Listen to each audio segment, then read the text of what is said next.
धीरे धीरे चैप्टर समाप्त हो जाएगा। ढेर चैप्टर नहीं है तुम लोग के, कम से कम और मान लो 3 चैप्टर पढ़ा देंगे तो 3 चैप्टर सब 3 चैप्टर पढ़ाएंगे जियोग्राफी समाप्त होगा। तीनों चैप्टर पहले रिवीजन कर लेते हैं हम लोग, ठीक है।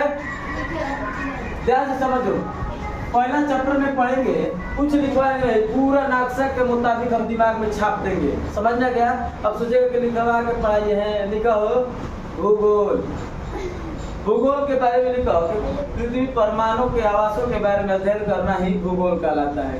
अब परिभाषा लिखवाएंगे इसको, अब परिभाषा वाला सिस्टम बंद, सीधे दिमाग में छापे के है कैसे, तब मैप के द्वारा, नक्शा के द्वारा दिमाग में सब समझ में गया, सब लोड कर देना। तो ज्योग्राफी में जानेंगे, सबसे पहले चैप्टर नंबर 1 में है तुम लोगों को भारत के भौतिक स्वरूप, भारत के भौतिक स्वरूप, भारत के भौतिक स्वरूप, भौतिक स्वरूप,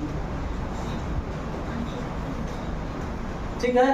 भारत के भौतिक स्वरूप के बारे में, यानी कि भारत की स्थिति के बारे में, स्वरूप की जगह पर स्थिति लिखा, भारत के भौतिकीय स्थिति,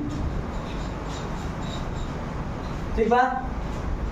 यानी कि इट्स लोकेटेड ऑफ इंडिया, यानी कि भारत के स्थिति के बारे में जानेंगे कि पूरा भारत की स्थिति क्या है। तो आज कोई बताओ कि भूगोल की परिभाषा क्या होता है, भूगोल की परिभाषा क्या होता है। तो देखो भूगोल की परिभाषा थोड़ा सा बता दे रहे हैं, क्योंकि मालूम होगा तो देख लो।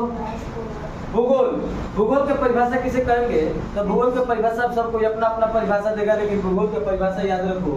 कैसे याद करेंगे, मान लो कि याद करने के लिए कि पृथ्वी का एक सतह है, क्या है, पृथ्वी का सतह।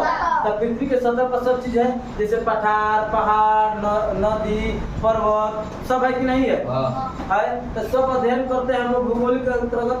पहाड़ पठार पढ़ेंगे तो इतिहास में, पर्वत पढ़ेंगे इतिहास में ना, कहाँ पढ़ेंगे, तो कैसे याद करेंगे, जैसे पृथ्वी पर पृथ्वी पर मानव आवासों के बारे में अध्ययन करना ही क्या कहलाता है, भौतिक